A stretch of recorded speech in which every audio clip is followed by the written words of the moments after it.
Salut les footix, bienvenue sur Mademoiselle Bet, votre nouvelle chaîne consacrée aux paris sportifs et plus particulièrement au championnat de France de prono. Pour ceux qui ne savent pas de quoi je parle, le championnat de France de prono est un tout nouveau jeu créé par Parions Sport et qui offre jusqu'à 150 000 € de dotation. Ouais, 150 000 €.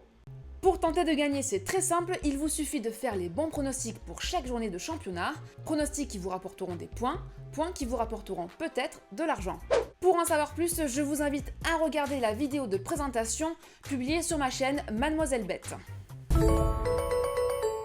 Pour cette première journée de Ligue 1, je ne vais pas vous donner mon pronostic du match PSG Amiens, parce que bon, il y a quand même de fortes chances pour que Paris... En revanche, il y a des matchs un peu plus compliqués à pronostiquer comme Saint-Étienne-Nice, Lille-Nantes ou encore Angers-Bordeaux. Alors écoutez bien mes pronos, c'est cadeau. On commence par les cotes de Saint-Étienne-Nice, 2,15 pour Saint-Étienne, 3 pour le nul et 3,25 pour la victoire de Nice. Comme nous, les bookmakers sont relativement indécis sur ce match et pour cause. D'un côté, nous avons l'OGC Nice qui a terminé 3e la saison dernière et qui s'est même payé le luxe de lutter pour le titre face aux mastodontes que sont Paris et Monaco. Et cette année, la force de Nice, c'est d'avoir réussi à conserver un effectif très compétitif, notamment grâce à la prolongation presque inespérée de Mario Balotelli. Oui, mais voilà, l'Italien sera forfait ce samedi, car il s'est blessé lors du match aller contre l'Ajax Amsterdam. Il était d'ailleurs déjà absent ce mercredi lorsque les Niçois se sont qualifiés pour les barrages de la Ligue des Champions. Un match intense qui va forcément laisser des traces sur les physiques des Niçois, qui ont seulement eu 2 jours de repos pour préparer le déplacement chez les Verts.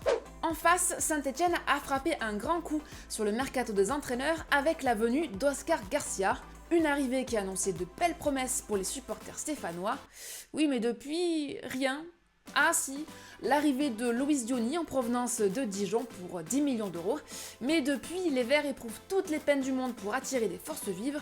Il faut dire que le budget très serré du club, associé à son absence sur la scène européenne, ne joue pas en sa faveur. Pour toutes ces raisons, je pronostique le match nul. Alors, bien sûr, n'hésitez pas à me donner votre avis et vos pronostics dans les commentaires. On enchaîne avec les cotes de Lille-Nantes, 2-2 pour Lille, 3 pour le match nul et 3-1 pour les Canaries. Difficile de faire un pronostic sur ces deux équipes qui ont vécu de nombreux remaniements pendant l'intersaison. Une chose est sûre, c'est une affiche qui prend une toute autre dimension avec ce match dans le match, Marcelo Bielsa versus Claudio Ranieri.